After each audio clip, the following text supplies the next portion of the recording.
Start. प्रिय बच्चों, आपने ज्वार भाटा के बारे में अवश्य सुना होगा। विरम समुद्र का जल प्रतिदिन 2 बार चढ़ता और 2 बार उतरता है। विरम इसलिए चंद्रमा और सूर्य के आकर्षण के कारण बार बार समुद्र के जल में चढ़ाव उतार होता है। विरम चंद्रमा आकर्षण में दूरत्व वर्ग के हिसाब से कमी होती है।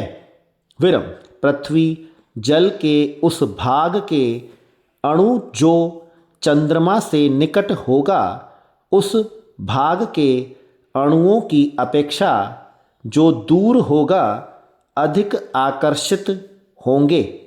विरम चंद्रमा की अपेक्षा पृथ्वी से सूर्य की दूरी बहुत है, पर उसका पिंड चंद्रमा से बहुत ही बड़ा है। विरम अतः सूर्य की ज्वार उत्पन्न करने वाली शक्ति चंद्रमा से बहुत कम नहीं है, 5/9 के लगभग है। विरम सूर्य की यह शक्ति चंद्रमा कभी कभी चंद्रमा की शक्ति के प्रतिकूल होती है, पर अमावस्या और पूर्णिमा के दिन दोनों की शक्तियाँ परस्पर अनुकूल कार्य करती हैं। अर्थात जिस अंश में एक ज्वार उत्पन्न करेगी, उसी अंश में दूसरी भी ज्वार उत्पन्न करेगी। विरम इसी प्रकार जिस अंश में एक भाटा उत्पन्न करेगी, दूसरी भी उसी में भाटा उत्पन्न करेगी।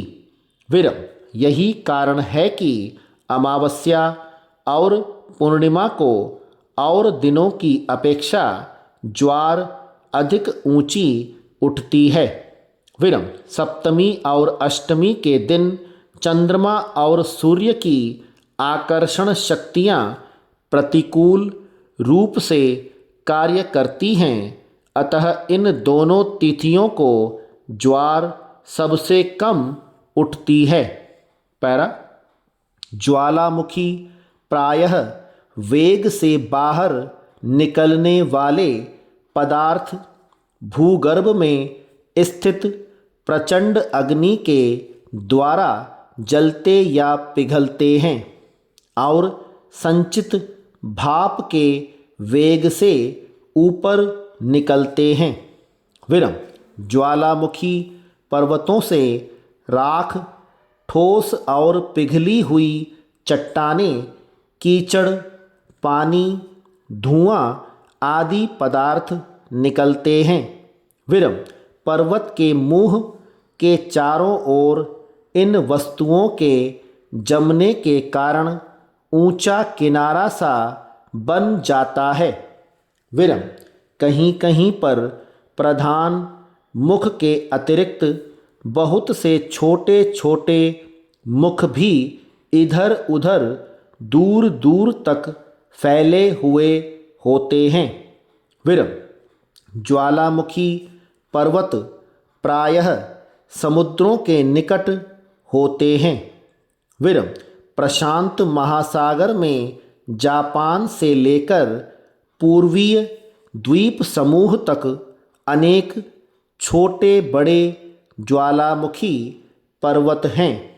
विरम इन ज्वालामुखी के संबंध में कहा जाता है कि अकेले जावा जैसे छोटे द्वीप में 49 टीले हो सकते हैं। विरम सन 1883 यानी कि 18 साल पहले ककटोआ टापू में ज्वालामुखी का जैसा भयंकर स्फोट हुआ था, वैसा विस्फोट कभी नहीं देखा गया था।